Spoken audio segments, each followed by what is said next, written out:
دوپہر کے 3 بجے ہیں۔ السلام علیکم۔ یہ ریڈیو پاکستان ہے۔ شہریار احمد سے خبریں سنیے۔ اہم خبروں کا خلاصہ۔ وزیر اطلاعات نے معیشت کی بہتری کے لیے پاکستان اور متحدہ عرب امارات کے درمیان ایک مشترکہ لائحہ عمل کی ضرورت پر زور دیا ہے۔ پنجاب حکومت نے رواں سیزن کے لیے گندم کی کم از کم امدادی قیمت 3,900 روپے فی 40 کلو گرام مقرر کرنے کی منظوری دی ہے۔ خیبر پختونخوا کے ہنگامی امدادی ادارے نے آپریشن ضرب عضب سے متاثرہ شمالی وزیرستان کے رجسٹرڈ خاندانوں کے لیے 35 کروڑ روپے کی رقم جاری کی ہے۔ تاجکستان کے وزیر ٹرانسپورٹ نے پاکستان اور تاجکستان کے درمیان زمینی نقل و حمل کے باضابطہ آغاز کی تعریف کی ہے۔ پاکستان اسٹاک ایکسچینج کے 100 انڈیکس میں آج کاروبار کے دوران 800 سے زائد پوائنٹس کا اضافہ ہوا۔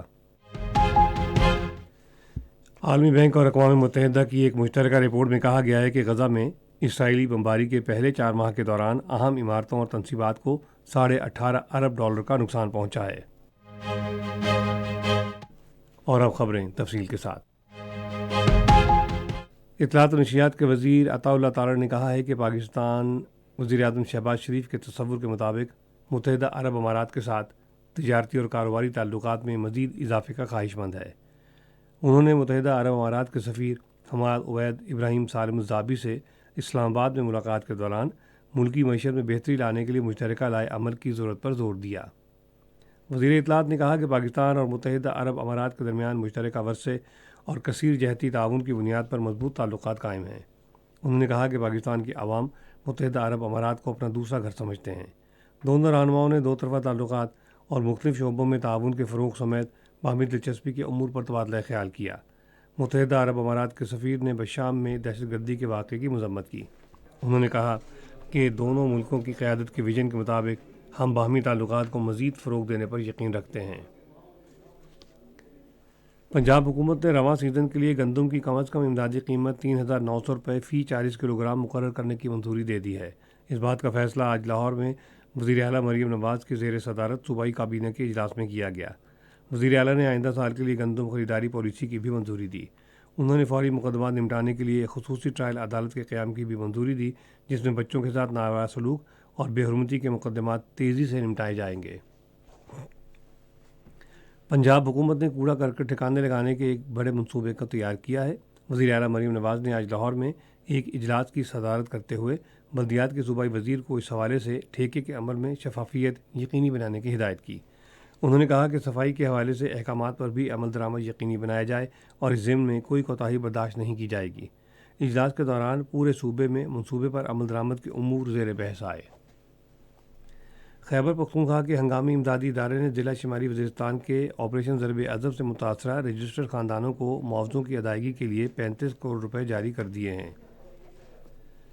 ڈائریکٹر جنرل PDMA کے مطابق یہ رقم سم کارڈ کے ذریعے 17,000 سے زائد خاندانوں میں عید سے پہلے تقسیم کی جائے گی۔ ادارہ دہشت گردی کے باعث بے گھر ہونے والے رجسٹرڈ قبائلیوں میں 20,000 روپے کی امداد بھی تقسیم کرے گا، جس میں 12,000 روپے کی نقد امداد جبکہ 8,000 روپے کا راشن الاؤنس شامل ہے۔ سندھ حکومت نے محکمہ انسداد بدعنوانی میں اصلاحات اور پراسیکیوٹرز اور تفتیشی اہلکاروں کو تربیت دینے کا فیصلہ کیا ہے تاکہ محکمے کی شفافیت اور بہتر کارکردگی کو یقینی بنایا جا سکے۔ یہ فیصلہ انسداد بدعنوانی کے صوبائی وزیر سردار محمد بخش خان مہر کی صدارت میں آج کراچی میں ایک اجلاس میں کیا گیا۔ صوبائی وزیر نے محکمے میں عملے کی کمی پوری کرنے کے لیے 400 خالی اسامیوں پر پبلک سروس کمیشن کے ذریعے بھرتیاں کرنے کی ہدایت کی۔ اجلاس میں صوبے بھر میں عوام کے ساتھ دھوکہ دہی اور جعل سازی کرنے والے عناصر کے خلاف بھی سخت کارروائی کا فیصلہ کیا گیا۔ پاکستان مسلم لیگ نون کے سینئر رہنما طارق فضل چودھری نے اداروں کے خلاف سوشل میڈیا پر چلائی جانے والی منظم مہم کی مذمت کی ہے۔ آج اسلام آباد میں ایک پریس کانفرنس سے خطاب کرتے ہوئے انہوں نے ایک جماعت کی طرف سے انکوائری کمیشن کی تشکیل کے خلاف پروپیگنڈے پر افسوس کا اظہار کیا۔ رہنما پاکستان مسلم لیگ نون نے کہا کہ یہ مخصوص سیاسی جماعت سوشل میڈیا کے ذریعے عدلیہ پر بھی دباؤ ڈالنے کی کوشش کر رہی ہے۔ یہ خبریں آپ ریڈیو پاکستان سے سن رہے ہیں۔ سپریم کورٹ نے اسلام آباد ہائی کورٹ کے 6 ججوں کی طرف سے چیف جسٹس پاکستان کو تحریر کردہ خط کے معاملے پر از خود نوٹس کی سماعت ملتوی کر دی ہے۔ چیف جسٹس قاضی فائز عیسیٰ کی سربراہی میں عدالت عظمیٰ کے 7 رکنی بینچ نے آج کیس کی سماعت کی۔ اٹارنی جنرل نے عدالت عظمیٰ میں کہا کہ وفاقی حکومت عدلیہ کی آزادی پر یقین رکھتی ہے اور انہوں نے حکومت کی طرف سے اس معاملے پر عدالت سے مکمل تعاون کرنے کا یقین دلایا۔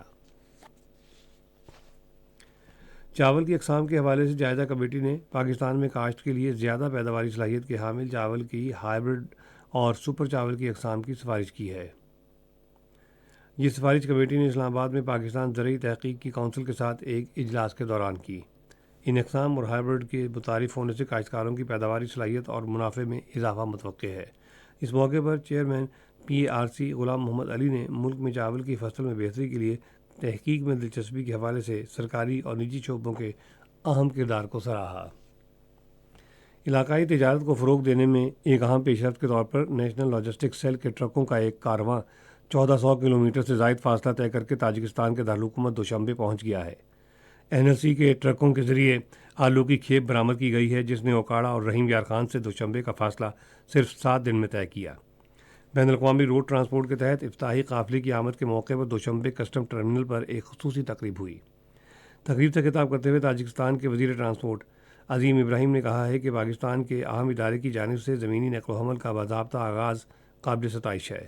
انہوں نے کہا کہ یہ اقدام دونوں ممالک کے درمیان تجارتی تعلقات کے فروغ کے لیے ایک اہم پیش رفت ہے۔ انہوں نے یقین دہانی کرائی کہ پاکستانی ٹرکوں کی تاجکستان تک رسائی کے لیے ہر قسم کا تعاون کیا جائے گا۔ پاک فوج کے زیر اہتمام 3 روزہ سرمائی میلہ چترال میں ختم ہو گیا ہے۔ میلے میں ملک بھر کے ایتھلیٹس نے اسکیئنگ اور شو بورڈنگ کے کھیلوں میں اپنی مہارت کا مظاہرہ کیا۔ سیاحوں اور علاقے کے عوام کی کثیر تعداد نے میلہ دیکھا اور اس میں گہری دلچسپی کا اظہار کیا۔ اس موقع پر موجود سیاحوں نے فیسٹیول کے اہتمام پر خوشی کا اظہار کرتے ہوئے کہا اس طرح کے میلے چترال میں سیاحت کو مزید فروغ دیں گے۔ آج پاکستان اسٹاک ایکسچینج کے 100 انڈیکس میں 800 پوائنٹ سے زائد کا اضافہ ہوا ہے۔ کاروبار کے آغاز میں 100 انڈیکس 67,000 پوائنٹس کی نفسیاتی حد بھی عبور کر گیا۔ ماہرین معیشت اسٹاک مارکیٹ میں مثبت رجحان دیکھتے ہوئے اسے ملکی معیشت کے لیے خوش آئند قرار دے رہے ہیں۔ نیشنل کانفرنس کے نائب صدر عمر عبداللہ نے کہا ہے کہ 5 اگست 2019 کو مودی حکومت کی طرف سے مقبوضہ جموں و کشمیر کی خصوصی حیثیت کے خاتمے کے بعد علاقے کے عوام کی حالت زار مزید مخدوش ہو گئی ہے۔ انہوں نے ضلع اسلام آباد میں ایک پارٹی کنونشن سے خطاب کرتے ہوئے بھارتی حکومت پر کڑی تنقید کی کہ وہ ترقی اور روزگار فراہم کرنے کے وعدے پورے کرنے اور انسداد بدعنوانی کے اقدامات میں ناکام ہو گئی ہے۔ انہوں نے جموں و کشمیر کے تمام علاقوں میں ٹھیکیداروں کو درپیش گمبھیر صورتحال پر روشنی ڈالتے ہوئے کہا ہے کہ واجبات کی عدم ادائیگی کے حوالے سے تشویشناک حالات ہیں اور پولیس کو گاڑیاں فراہم کرنے والوں کو بھی گزشتہ 9 ماہ سے کوئی ادائیگی نہیں کی گئی۔ غزہ میں اسرائیلی بمباری کے 4 ماہ کے دوران اہم عمارتوں اور تنصیبات کو $18.5 ارب کا نقصان پہنچا ہے۔ عالمی بینک اور اقوام متحدہ کی مشترکہ رپورٹ میں کہا گیا ہے کہ بنیادی ڈھانچے کی تباہی سے پانی، صحت، تعلیم اور بجلی سمیت تقریباً تمام شعبے شدید متاثر ہوئے ہیں۔ رپورٹ کے مطابق غزہ کی پوری آبادی خوراک کے عدم تحفظ اور غذائیت کی کمی کا شکار ہے۔ ریڈیو پاکستان آج دوپہر 3:30 بجے اپنے قومی نشریاتی رابطے پر رمضان ماہ قرآن کے سلسلے کے تحت جشن نزول قرآن حکیم کے سلسلے میں ایک سیمینار نشر کرے گا۔ موضوع ہے صاحب قرآن۔ موسم۔ محکمہ موسمیات کی پیشگوئی کے مطابق آئندہ 12 گھنٹوں کے دوران ملک کے بیشتر علاقوں میں موسم زیادہ تر خشک جبکہ جنوبی حصوں میں گرم رہے گا۔ تاہم خیبر پختونخوا، گلگت بلتستان، کشمیر اور خطہ پوٹھوہار میں بعض مقامات پر گرج چمک کے ساتھ بارش اور پہاڑوں پر برف باری کا امکان ہے۔ آج ریکارڈ کیا گیا بڑے شہروں کا درجہ حرارت۔ اسلام آباد 27 ڈگری سینٹی گریڈ، لاہور اور کراچی 33، پشاور 23، کوئٹہ 18، گلگت اور مری 16، مظفر آباد 31، سری نگر 19، جموں 32 اور لیہ 4 ڈگری سینٹی گریڈ رہا۔ اہم خبروں کا خلاصہ ایک مرتبہ پھر سن لیجیے۔ وزیر اطلاعات نے معیشت کی بہتری کے لیے پاکستان اور متحدہ عرب امارات کے درمیان ایک مشترکہ لائحہ عمل کی ضرورت پر زور دیا ہے۔